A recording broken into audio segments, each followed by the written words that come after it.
Olá pessoal, sejam muito bem-vindos a mais uma aula de língua portuguesa. Eu sou o professor Bruno Fernandes e no vídeo de hoje a gente vai dar continuidade, ao estudo que a gente vem fazendo. Os vídeos anteriores a gente viu noções relacionadas à língua, linguagem. E no último vídeo a gente aprendeu sobre o conceito de texto, as principais características do texto. Hoje a gente vai continuar falando sobre texto, mais especificamente sobre a ideia de gênero textual. O que são gêneros textuais, tá certo? A ideia é que esse vídeo seja um pouco mais curto do que os anteriores, tá? A gente vai focar nesse conceito. Meu objetivo é que você entenda o que é o gênero textual, qual a importância dele no estudo da linguagem, tá certo? Então, eu espero que esse vídeo seja bastante proveitoso para você. Muito bem, no vídeo de hoje a gente vai aprender por que essa noção de gênero textual é tão importante. O gênero textual ele tem um papel fundamental para se entender como a língua funciona. Tá? Eu, particularmente, a minha crença é de que ao se estudar a linguagem, o foco deve ser os gêneros textuais, tá? E o que são os gêneros textuais? A gente vai estudar hoje os gêneros textuais com base na teoria de Mikhail Bakhtin, mas mesmo para você que é estudante do ensino médio ou até mesmo do ensino fundamental, a noção de gênero textual é muito importante. A forma como a linguagem vai se manifestar vai depender muito de cada gênero. Mas o que é gênero? Vamos lá. Mikhail Bakhtin definiu gênero textual como tipos relativamente estáveis de enunciados. Tá? Cada esfera de atividade humana elabora tipos relativamente estáveis de enunciados denominados gêneros do discurso, ou gêneros textuais. São estáveis porque os gêneros textuais eles sempre vão ter aquelas características que lhes são próprias. Tá? Todo texto que pertence àquele gênero vai ter aquele mínimo de características em comum, vai partilhar de características, certo? Mas essa estabilidade é relativa, tipos relativamente estáveis de enunciados. Tá? Por que essa estabilidade ela é relativa? Porque apesar de os textos pertencentes a determinado gênero terem características em comum, cada exemplar ele vai apresentar suas características próprias, e os exemplares de um gênero não vão ser tudo a mesma coisa. Se você entende que texto é aquele, o que é aquele texto, você reconheceu a que gênero textual aquele texto pertence. Vamos para um exemplo para você fixar melhor essa ideia. Aqui do lado, vocês estão vendo um texto, certo?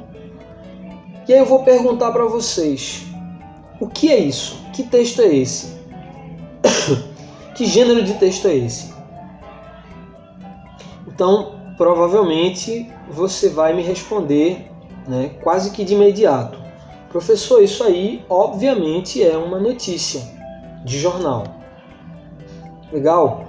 Ótimo. Então, esse texto que está aqui do lado é uma notícia de jornal. Agora eu vou fazer outra pergunta para você.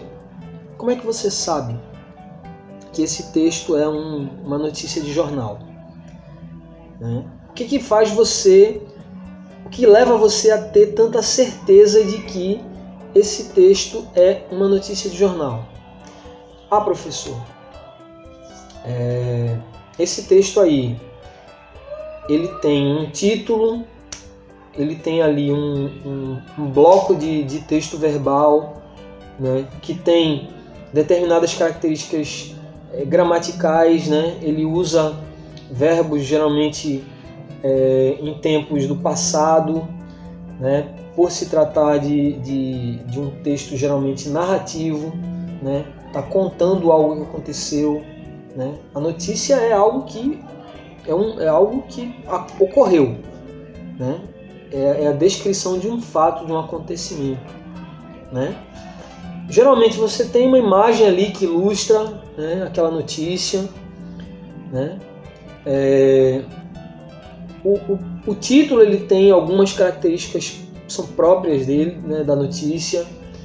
Então, esse título ele normalmente tem um objetivo de chamar a atenção, fazer com que o leitor queira ler a notícia, né? E assim, dá uma ideia do que aquela notícia vai falar, né? Qual é o assunto que essa notícia vai trazer. Então percebam que essas características que você identificou aí nesse texto, elas estão presentes em praticamente todas as notícias, né? Sempre que você vê uma notícia de jornal, ela é muito parecida com isso aqui, né? Agora, é uma estabilidade relativa, né? Os gêneros são tipos relativamente estáveis de enunciados. Então, isso significa que as notícias elas são parecidas com isso aqui, têm características comuns, mas também uma notícia pode ter diferenças em relação à outra. Cada uma pode ter suas características próprias, mas é importante que todas as notícias partilhem de certas características comuns, porque senão não tem como você saber que isso é uma notícia e não um outro tipo de texto. Por exemplo, se você vê uma receita de um prato, né, uma receita culinária, normalmente você vai ter o quê?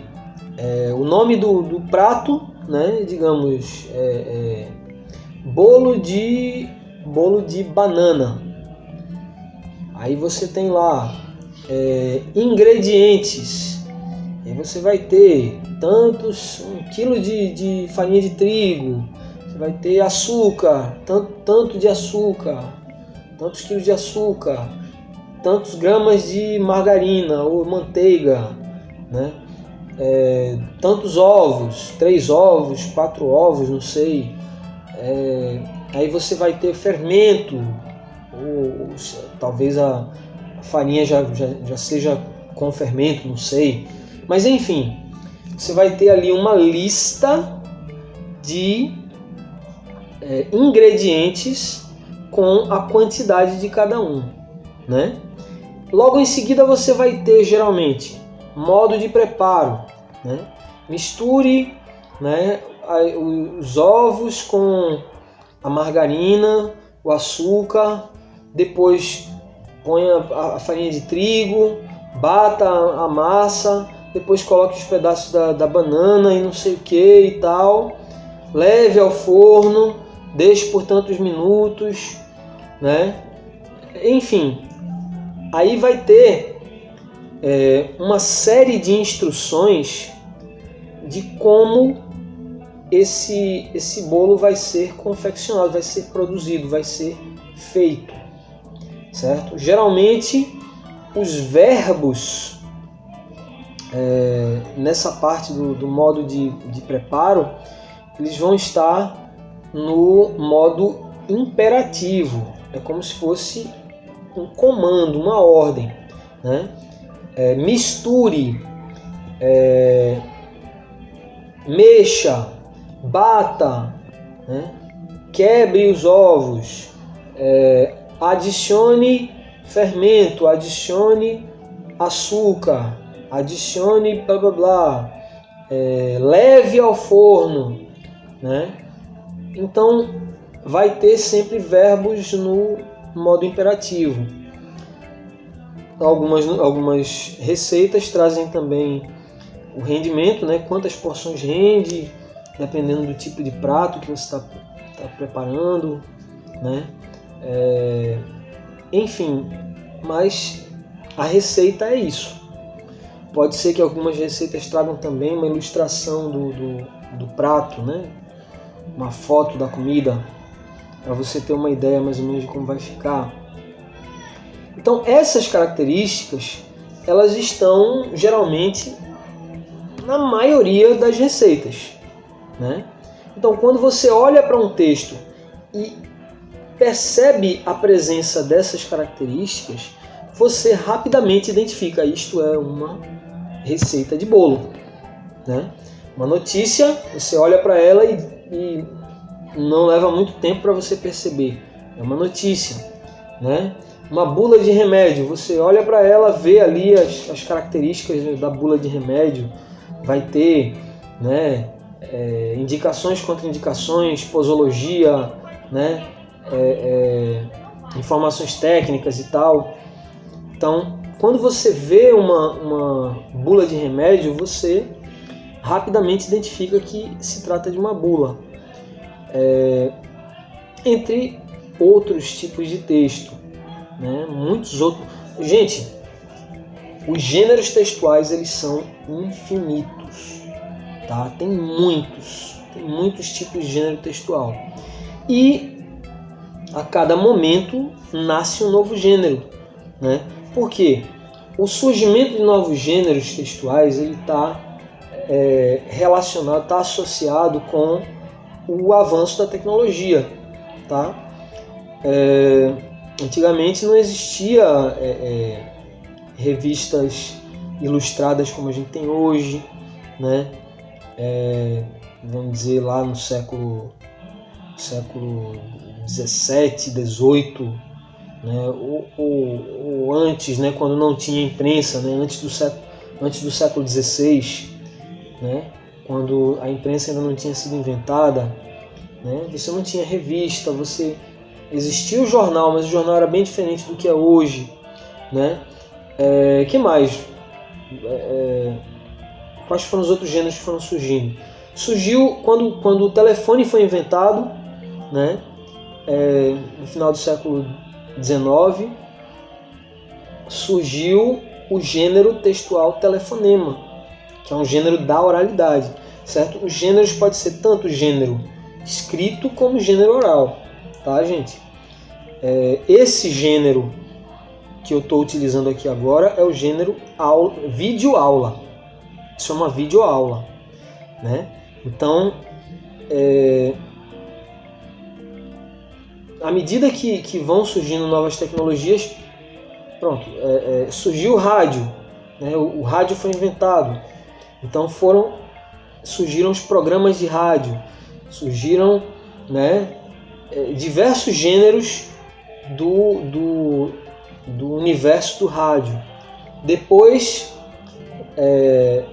lá pela metade do século XX, foi inventada a televisão, e aí surgem os gêneros relacionados à televisão, os programas de televisão, os telejornais, né? E aí, com o surgimento da internet, né, o computador, a internet, a popularização da internet, surgem os sites da internet, e aí você tem páginas na internet, você tem blogs, você tem o e-mail, que hoje é um gênero que está mudando as suas características, né? O e-mail surgiu ali no final do século XX, e aí, quando ele surgiu, era uma ferramenta muito usada por jovens, né? Jovens trocavam e-mail porque era uma coisa descolada, era uma coisa legal.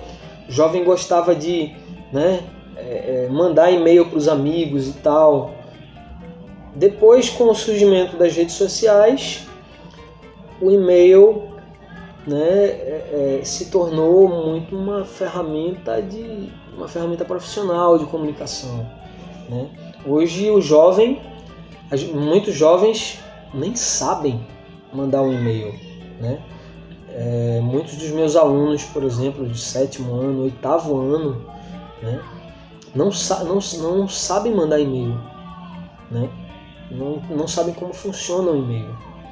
O e-mail se tornou uma ferramenta mais profissional, uma ferramenta formal, né? Mas enfim, eu quis mostrar para vocês que os gêneros eles vão surgindo à medida que a tecnologia vai avançando e vão desaparecendo também, vão ficando obsoletos, vão perdendo a sua função, a sua utilidade.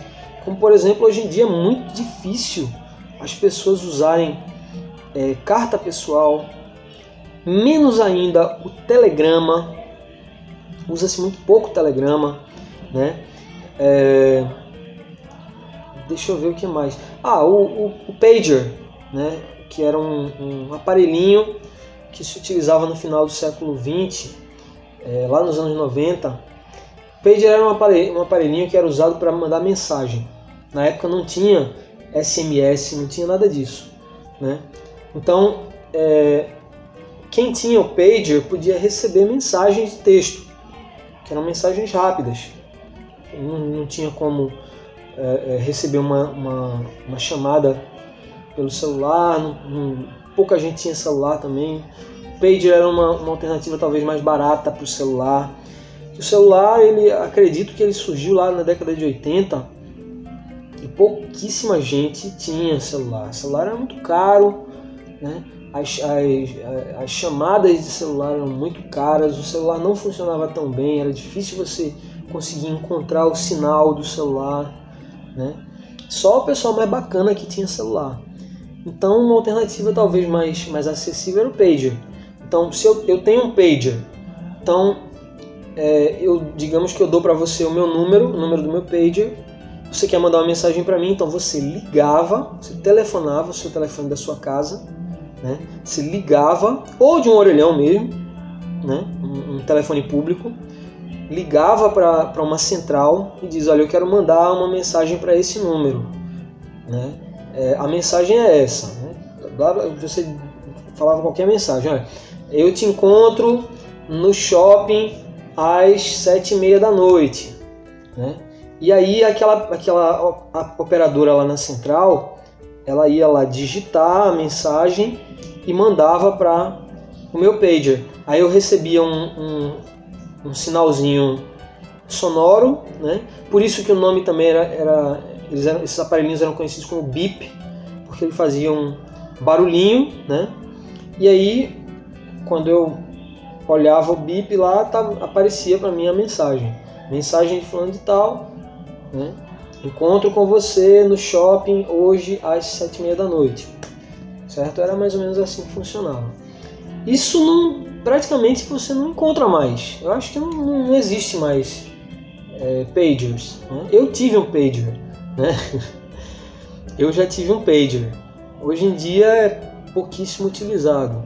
SMS também era um gênero que era muito utilizado por jovens. Eu trocava SMS com os meus amigos bastante. Eu achei era um negócio muito bacana, né? Receber um SMS da menina, né?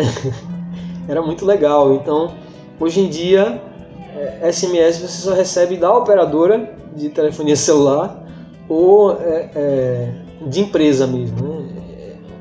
Mensagem comercial ou mensagem de trabalho, tá? Mas enfim, gêneros nascem, desaparecem, né, constantemente e a cada momento vai surgindo novos gêneros, né?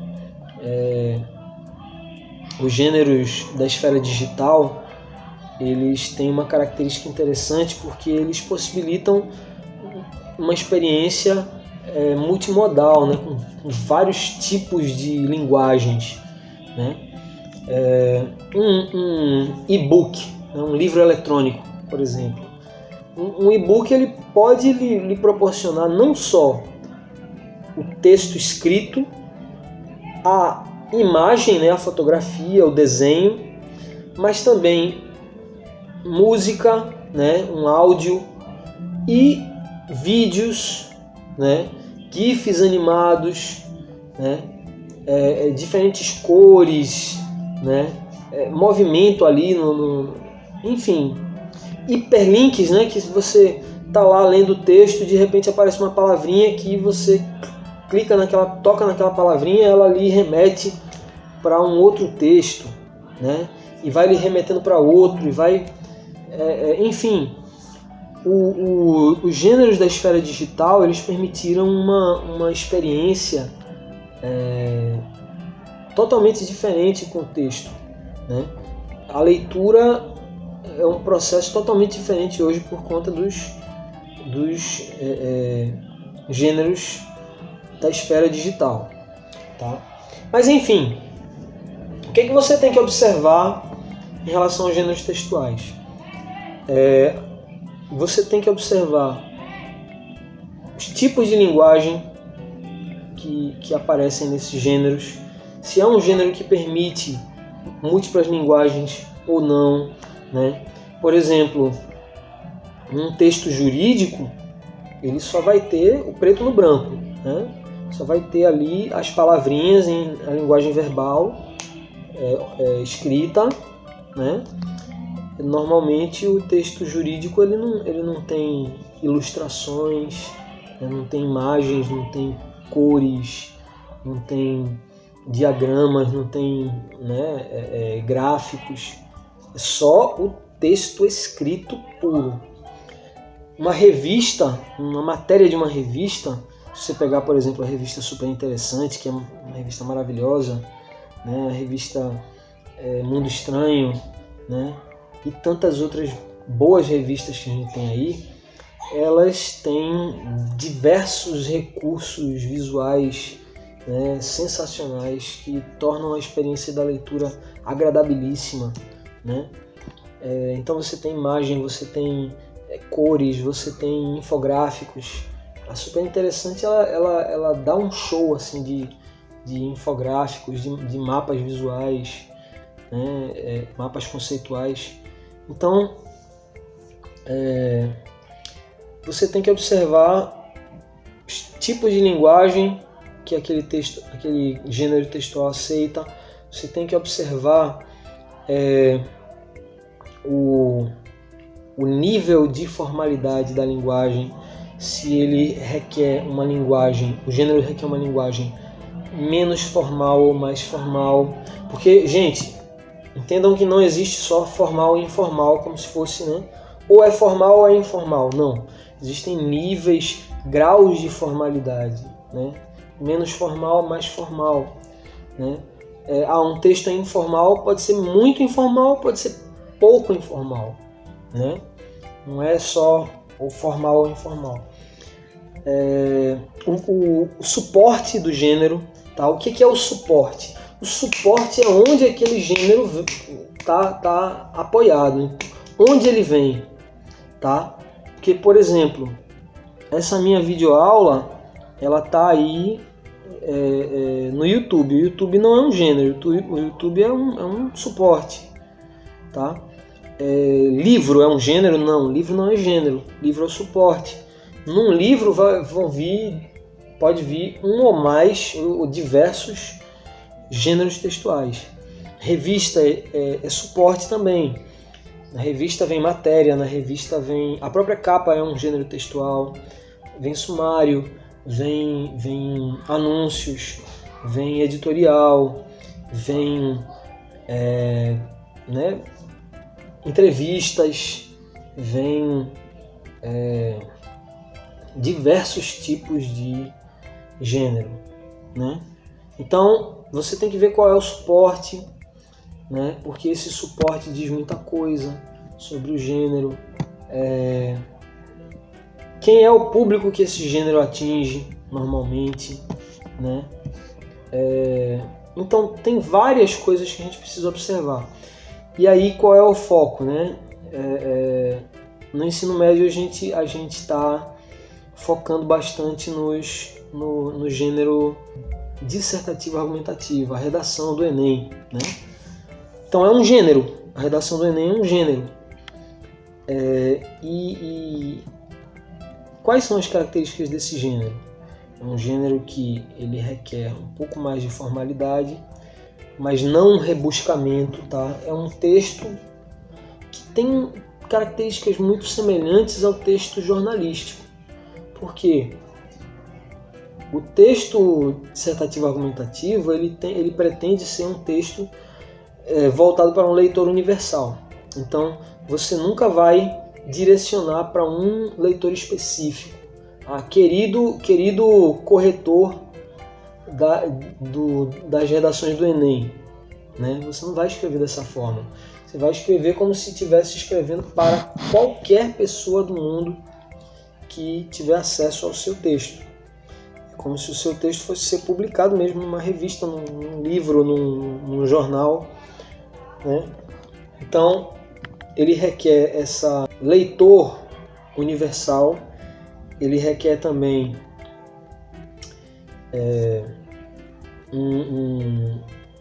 uma linguagem objetiva, porque o seu objetivo é convencer o seu leitor, seja ele quem for.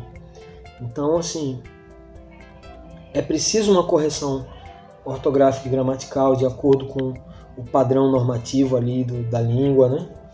É preciso que você respeite, né, essas regras da gramática normativa, é preciso que você respeite o número de linhas, você tem que se manter focado no tema, né? São todas as características desse gênero textual, tá? Mas é importante saber que essas características, quando você vai para outro gênero, essas características são diferentes, né? Tem gênero que não exige, eu acho que eu falei no vídeo anterior, tem gênero que não exige tanta formalidade, tem gênero que não exige tanta correção gramatical, né? Outra coisa é que o gênero dissertativo argumentativo ele também não aceita outras formas de linguagem, é só o texto escrito à mão ali, você não pode fazer desenho, né? Fazer nenhum tipo de ilustração. Então, bom, gente, o meu objetivo hoje com essa aula era fazer com que vocês entendessem mesmo quais são as características dos gêneros textuais, o que é um gênero textual e por que eu preciso saber o que são gêneros textuais para entender como a linguagem funciona. Porque não adianta dizer para vocês o jeito certo de escrever é assim, né? A linguagem ela se comporta dessa maneira, sim, mas depende muito do gênero. Em um gênero, essas características são dessa forma, em outro gênero pode ser totalmente diferente, tá? Se você tiver qualquer dúvida, volta o vídeo, volta para o começo, né? Assiste quantas vezes forem necessárias, tá? Se tiver qualquer dúvida, manda uma mensagem diretamente para mim, tá?